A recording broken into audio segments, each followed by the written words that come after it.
General پاشوں، general ظہیروں، general فیضوں نے کیا کیا. تو آپ یہ دیکھیں ان کی برائیاں کر رہے ہیں اور اب اس وقت فیلڈ مارشل کے بارے میں لکھ رہے ہیں. سہیل وڑائی صاحب کو ان کی جونیئرز نے اچھا خاصا رگڑ دیا. اب یہ پتا چل رہا ہے کہ انہوں نے جو لکھا وہ من گھڑت تھا. کم از کم سہیل وڑائی صاحب کی کریڈیبلٹی اچھی ہو یا بری ہو، جو D G S P R صاحب بتا رہے ہیں ان سے تو زیادہ ہے. کیونکہ D G S P R صاحب نے خود بتایا صدق دل سے معافی. تو سہیل وڑائی صاحب نے یہی تو بات لکھی تھی. D G S P R صاحب نے 9 مئی کا 1 سال پورا ہونے پر یہ بات کی، خود کی، کہ صدق دل سے معافی مانگی جائے. تو جو سہیل وڑائی صاحب نے لکھا، اگر آپ کہہ رہے ہیں جھوٹ لکھا، تو یہ بات تو آپ بھی کر چکے، آپ کا ادارہ کر چکا، فارملی پریس کانفرنس میں کر چکے. تو سہیل وڑائی صاحب کی کریڈیبلٹی آپ سے تو حضور والا زیادہ ہے.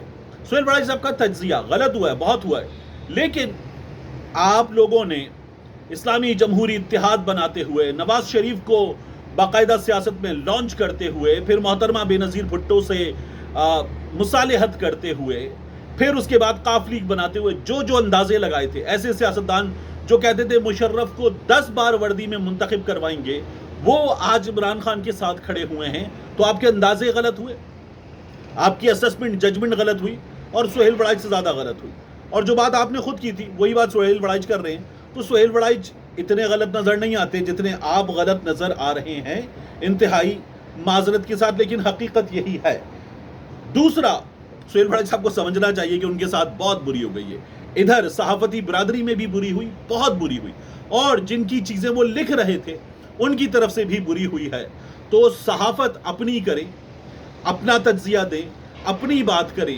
جب آپ کسی اور کے لیے لکھنا شروع ہو جاتے ہیں کہ باجوہ ڈاکٹرن ہے، فیض آئرن مین ہے، عاصم منیر صاحب کے پاس روڈ میپ ہے 10 سال کا، پھر آپ غلط ثابت ہوتے ہیں تو اندر سے بھی آپ کو غلط کہہ دیا جاتا ہے. بہت بری ہوئی ہے سہیل وڑائی صاحب کے ساتھ. اس کے بعد میں آپ سے عرض کروں، یہ جو عمران خان صاحب کی ضمانت ہوئی ہے، یہ ضمانت ہو گئی، لیکن اس ضمانت سے پہلے کیا ہوا؟ چیف جسٹس صاحب کہہ رہے ہیں کہ میں نے پیپرز نہیں پڑھے، مجھے 1 دن دے دو. پھر اس کے بعد پروسیکیوٹر کہتا ہے میرا پیٹ خراب ہے، مجھے 1 دن دے دو. پھر آج اس میں سے میاں گل حسن اورنگزیب صاحب کو نکال دیا گیا. لیکن بہرحال آج ضمانت ہو گئی، ضمانت ہونی تھی. لیکن چیف جسٹس صاحب نے میرٹس پہ بات کرنے سے روک دیا.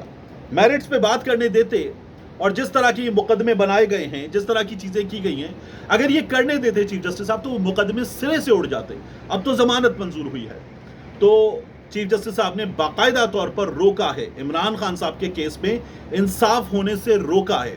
اور ایک شخص جس کو اٹھایا گیا ہے اسلام آباد ہائی کورٹ سے، شیشے توڑ کر نکالا گیا، یہاں گریبان سے پکڑ کر لے جایا گیا، اس کے وکیلوں کے سر پھاڑ دیے گئے، یہ سب کچھ کیا گیا. اس شخص کو آپ کہہ رہے ہیں کہ وہ ماسٹر مائنڈ ہے. 9 مئی کا جب وہ گرفتار تھا اور جو کچھ ہوا اس میں اس کے ساتھ حافظ ارشد جو شیلڈ پکڑ کے کھڑا تھا وہ لاہور میں موجود ثابت ہو رہا ہے. اگر ان تمام چیزوں پر بات ہوتی، ان گواہوں پر جنہوں نے 9 مئی کی گواہی دی ہے اور جن کو جج صاحب نے کہا میں نے گوگل پہ چیک کر لیا، گواہ ایسے ہوتے ہیں، انڈر کور ایجنٹ ایسے کام کرتے ہیں، تو یہ سب کچھ اڑ جاتا. لیکن یحییٰ خان صاحب نے، چیف جسٹس یحییٰ خان صاحب نے باقاعدہ سپورٹ کیا کہ یہ کام نہ ہو اور صرف ضمانت ہو جائے. عمران خان صاحب پر تو ابھی بھی 150 مقدمات ہیں.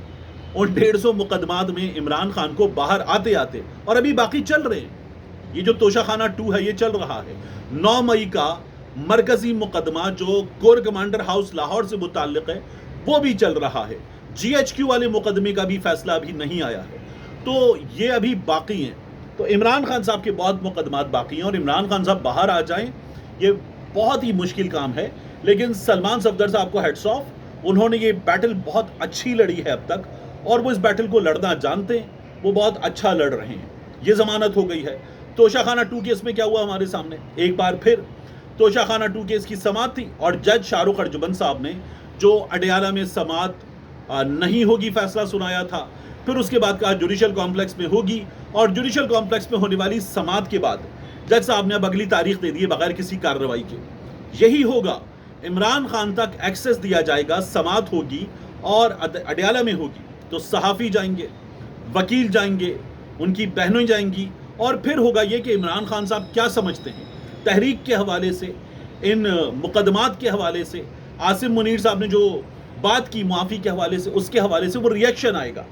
اس ریئیکشن کو روکنا، عمران خان کو انکمیونیکاڈو رکھنا اور عمران خان صاحب تک ایسے لوگ پہنچنے دینا کہ جن کی وجہ سے ان کا پیغام باہر آئے. اس چیز سے روکنا مقصد ہے. اس چیز سے روکنے کے لیے سب کچھ بہت زیادہ اطمینان کے ساتھ یہ سسٹم کر رہا ہے اور اس میں کامیاب ہے.